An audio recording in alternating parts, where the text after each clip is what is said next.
All right, good afternoon, everyone, and welcome to my monthly YouTube live stream.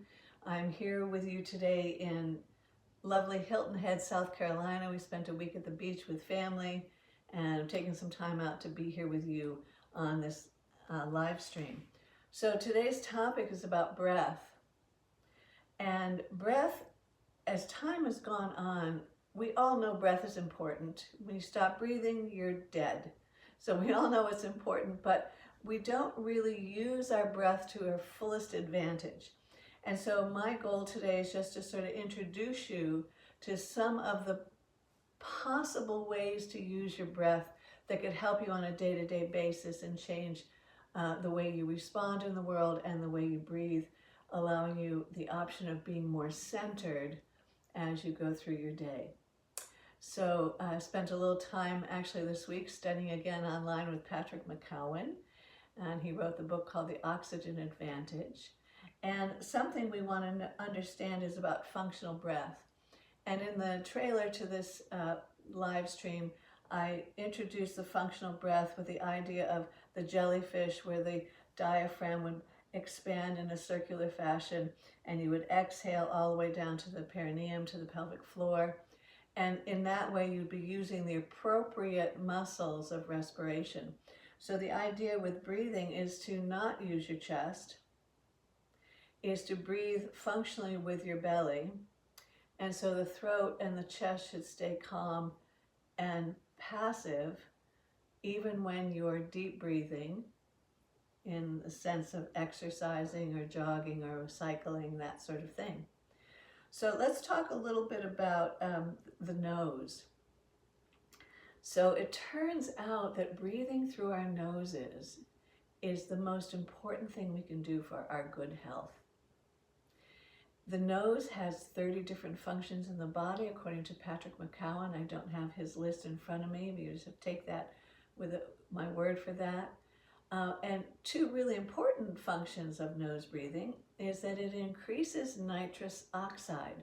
So something like 60% of the nitrous oxide in your body is produced in the nasal passages. And what nitrous oxide does is boost your immune system. So that's something we all need to keep our immunity in good condition in the environment that we live in, right? And the other thing that nose breathing does really well is it improves oxygen to your brain by 10% above breathing with your mouth. And that would include walking and all those other kinds of activities, sitting at your computer, watching television, sleeping through the night, breathing through the nose instead of breathing through the mouth. Now, I am a proponent of mouth taping. I have been mouth taping now for 1.5 years, and it has helped me tremendously. So just kind of putting that out there for you to kind of chew on a little bit. And of course, there's more information about that available. So the way to enter into your breath, because it's very different for everybody, someone who people have different volume of breath, different rates of breathing. So to enter into a breath practice, you want to start with observing your natural breath. And if your natural breath is an inhale 2, then simply increase it to an exhale 4.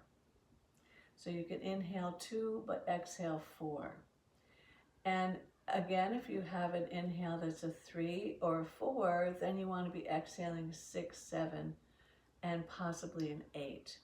So there's a sort of a standard repetition is 4-7, inhaling 4, exhaling 7. And what I find that does for me is it helps me to remain really focused in my body and in my breath. And it helps me to ground my psychology, my emotional body, in my physical body. So I'm going to invite you to do that with me now. Just, you can put a hand on your lower belly and a hand on your chest so that you observe what's moving and what's not moving. And when you breathe in, let the breath fall into your belly and let the lowest part of your belly expand. and then exhale, and slowly like that, fold the breath in on the exhale. So there are a lot of jellyfish on the beach this year, and so the jellyfish opens out in a circle, and then it squeezes its tentacles to propel itself through the water. And it's that deep reach of the exhale, in essence, as a yogi, propels the breath up through the spine and grounds it down into the earth. So let's go ahead and take a couple of deep breaths that way.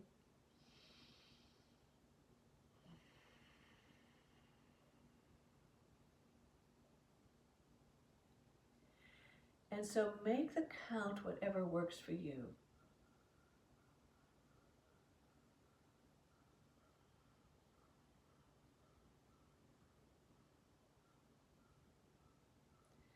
And just observe that you're being relaxed with your breath, especially at the end of the exhalation.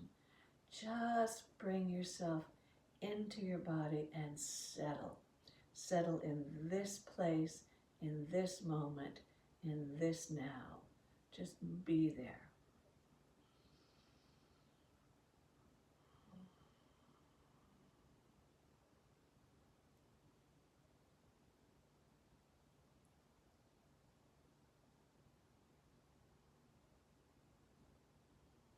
And I'm going to give you another minute or so to breathe in this fashion. And you could even take your hands and just kind of flip your fingers around and put your hands on your side ribs.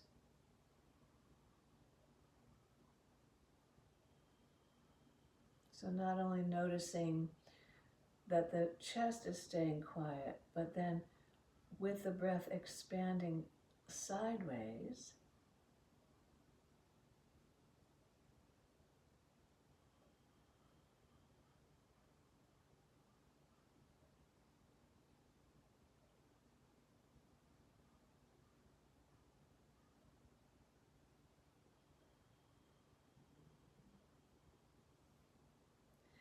and although it may seem a little bit boring to make yourself sit down and breathe, I promise you it'll make your things go better throughout your day when you have a breathing practice and you come to that very centered place. And notice as you're breathing how even the jellyfish is, the top of the jellyfish, how smooth and round can you breathe in to that space, that circular space, and then exhale. And then sometimes when you exhale and you get very quiet at the bottom, almost pausing at the bottom of the exhale, feel how the breath goes beyond the edges of your body and helps to ground you into the earth. So that's taking it already into a meditative state when we start to ground down beyond the body into our energy body. So beyond the breath itself into the energetics of the human body and down into the earth. Now when I practice, you can keep practicing as I'm talking. When I practice this at home, I most always sit with my spine supported. I'll bring my blankets over to the wall, I'll sit with my spine supported, or I'll sit in a chair and make sure I have a pillow behind my back that helps me to keep my spine nice and tall and straight. And in that way, energetically, I'm satisfying the alignment from the crown of the head to the pelvic floor. And that's in yoga known as the central channel. That's the channel of our soul energy as it manifests in physical form. So just keeping those things in mind, that we're a spirit that has a body, not a body that has a spirit. Although the communication could go either way. We are a spirit first and a body second. All right, so that kind of covers your jellyfish breathing to sort of calm and center. And throughout your experimentation with breathing practices, you can always come back to this functional breathing, this jellyfish breathing, to rest your nervous system, to calm your vagus nerve, to calm your heart. So that's something we want to know, is that when we lengthen the exhalation like that, we are toning the parasympathetic system, which means we're calming the vagus nerve, and we're calming the muscles of the heart. So the heart and the kidneys start to become calm. And that's very useful as a human being living on the planet. All right. Now let's go to another step. This is sort of step 2 of this little talk. And step 2 is about noticing when we become tense, that the breath becomes shorter and faster and higher in your chest. So anything could happen. A dog can run out across the street in front of your car and you do one of those, and the next thing you know, your breath is up here in the chest and it's short and rapid and quick. So that's the fight or flight, right? Fight, flight, or freeze. But in all those situations, the breath is shorter, rapid, and up in the chest. So observe that. So here's a factoid. Even if your breath is 2 times faster than normal, you're still hyperventilating, which means you could be having a stressful conversation with a friend, and your breath could become short, fast, and higher up in your chest, and you could be in a stress trigger scenario that requires down regulating. That's what it's called. It's like your autonomic nervous system shoots up too high and you want to down regulate. And the down regulate, so in a trickier, stressful situation, you want to catch yourself as soon as you notice you're hyperventilating and start to shift. And so the shift is a 5-2-7 breath, which means inhaling 5, holding for 2, and exhaling 7. So let's try that breath together now. Inhale for 5, hold for 2, and exhale for 7.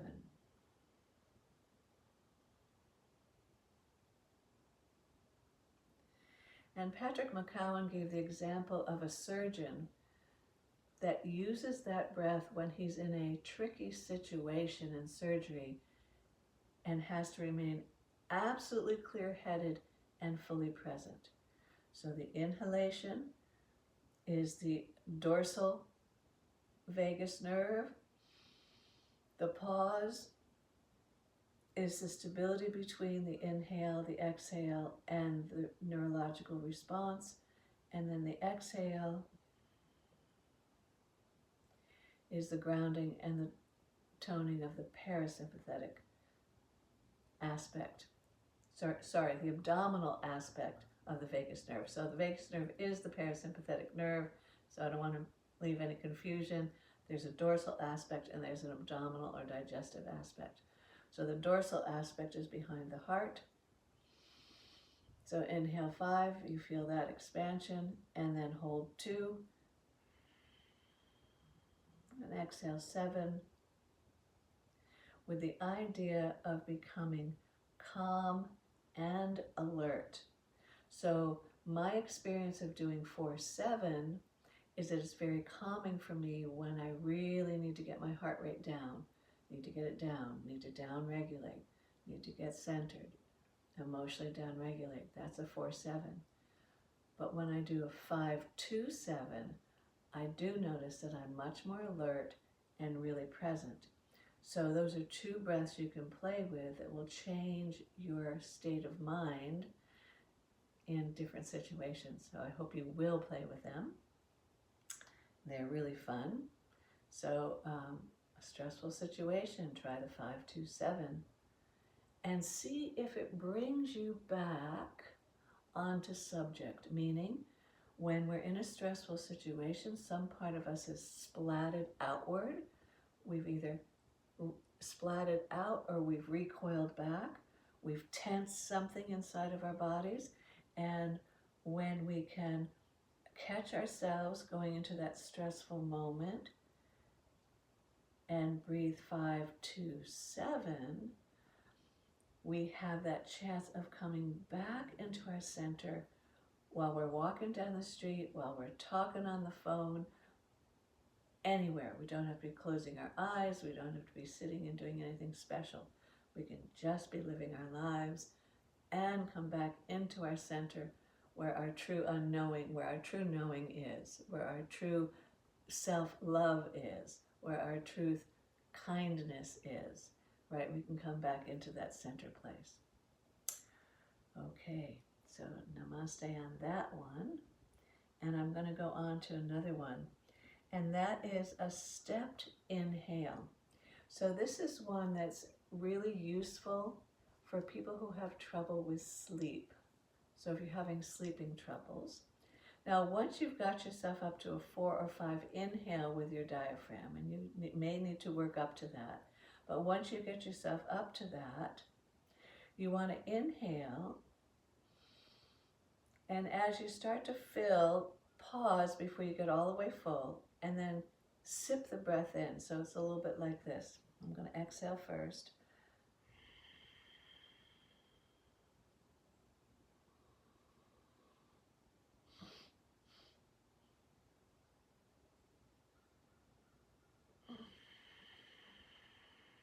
And then exhale. So it's like taking a sipping breath. You start with a jellyfish breath, inhaling. Let's do this together. And then when you're about 2/3 full, pause and then sip more breath in.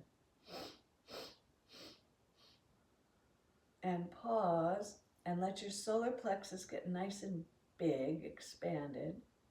And then exhale all the way out and let go.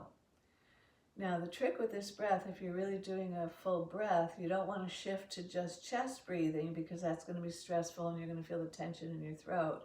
So you have to shift back to a functional breath, a jellyfish breath, in between rounds to sort of calm the breath again. But the trick with this is that it helps, again, to break, if the vagus nerve is stuck in a fight or flight, it will sort of break through that, and then you can exhale, and you might notice yourself drifting off to sleep very easily. So let's try that one more time.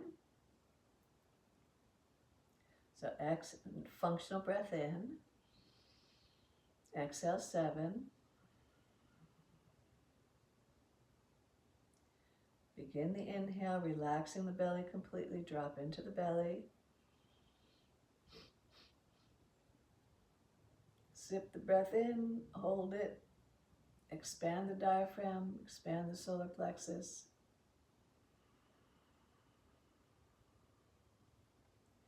And then exhale. So when we hold the breath at the top of the inhalation, it does affect serotonin levels. So it helps with your serotonin, which is the feel-good chemical. It helps your serotonin levels at the top of the inhale. Conversely, at the bottom of the exhale, if you pause, you're building your acetylcholine levels, which is, of course, down-regulating the heart, calming the heart, and also helping with memory. So that's one of the key functions of acetylcholine. And let's go ahead and do another breath. And I'm going to invite you to do the bandhas this time. So I don't know if you have any experience with the bandhas, but Mula Bandha, you could pull it Mula Bandha right now. It's like taking the center of your perineum and just lift it just a tiny bit. And you're going to feel the belly flatten a little and the energy come up a little into the solar plexus, right? And so that's Mula Bandha. So we're going to do a sipping breath again. And then we're going to, when we hold at the top, I'm going to ask you to drop your chin and hold the bandha as well. So the bandha is about containing the energy you're generating inside the central channel. So let's go ahead and do that. Functional inhale. Exhale completely.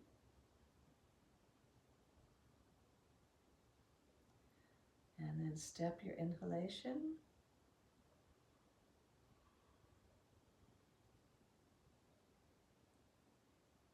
And pause, drop your chin, lift Mula Bandha without creating any tension in the river. And then exhale, release. And inhale, raise your head up. So this is a lot of information, and it's going to take a lot of time to master any of these breaths. Luckily, I am planning another breath course. It'll either be in August or September. It'll be an online course, and I'm going to revamp the one I did last year, and we're going to go much deeper into the whole process. I'm excited to share some of the things I've learned with you. All right, so that's going to increase your serotonin. And the idea, when you hold the breath, you pause and wait for an air hunger. So that sense that, oh, my heart rate wants to go up, or I feel like I need to take a breath, and then you relax into it and take a breath. And while you're practicing, keep your body calm. This is very powerful for your nervous system. So the language that I like to use is when you're breathing or pausing and holding and drawing the bandhas, don't disturb the river. So there's this river of prana flowing through you, and some of it's your breath and some of it's energy. And you don't want to disturb it by clamping down in odd places. You want to use the pause to actually let go of any agitation, let go of any nervous system or muscular tension. So that's the idea, is to get to this calm place so that you're calmly in the river and the river is flowing. All right, so those images for you.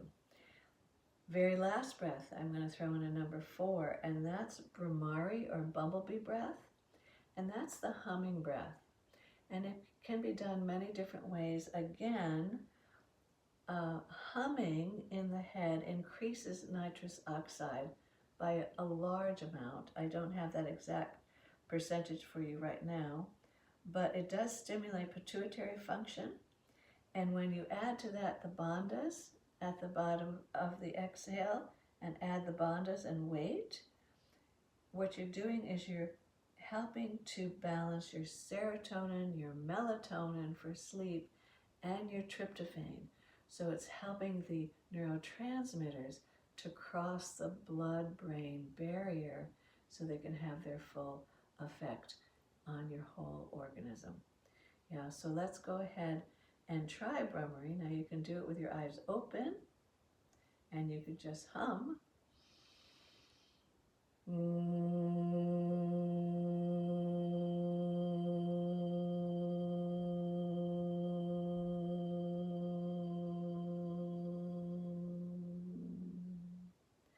So that's something you could do.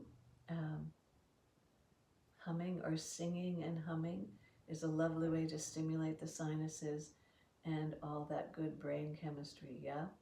The classical way is that you're going to block your ears, use your thumb, push your finger in your ears, palms over the eyes so the eyes are quiet but no pressure. And then you're going to bow your head, keeping your spine lifted, bow your head. Take a breath, let the breath fall into your lower belly, and then begin. And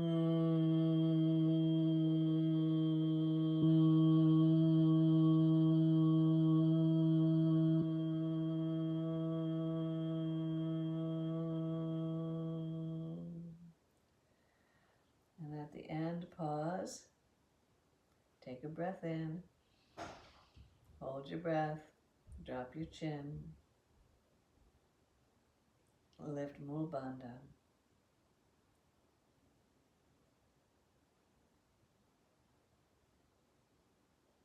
Keep your shoulders relaxed and your mind quiet. So that's the process. Let's do one more time together. And so what's recommended? Brahmari, you could do 7, 5, 7, 10. But at the end, you want to always finish with functional breathing, just to calm the body completely, and then just sit and be still. It's a wonderful way to enter either into meditation. It's a wonderful way to set your intention and tone for the day. So let's take one more Brahmari breath. Thumbs in your ears. Take a breath in. Functional breath to the belly and exhale.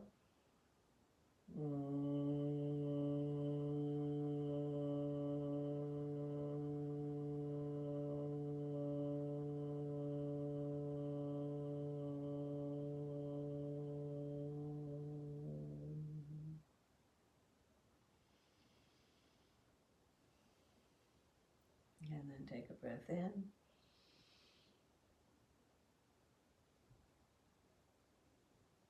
Hold the breath, drop the chin, pull more bandha. Contain the energy, soften inside.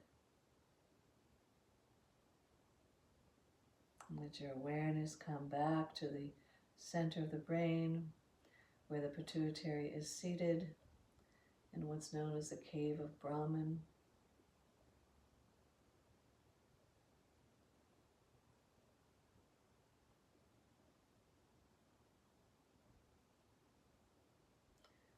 And always, as always, the proof is in the pudding.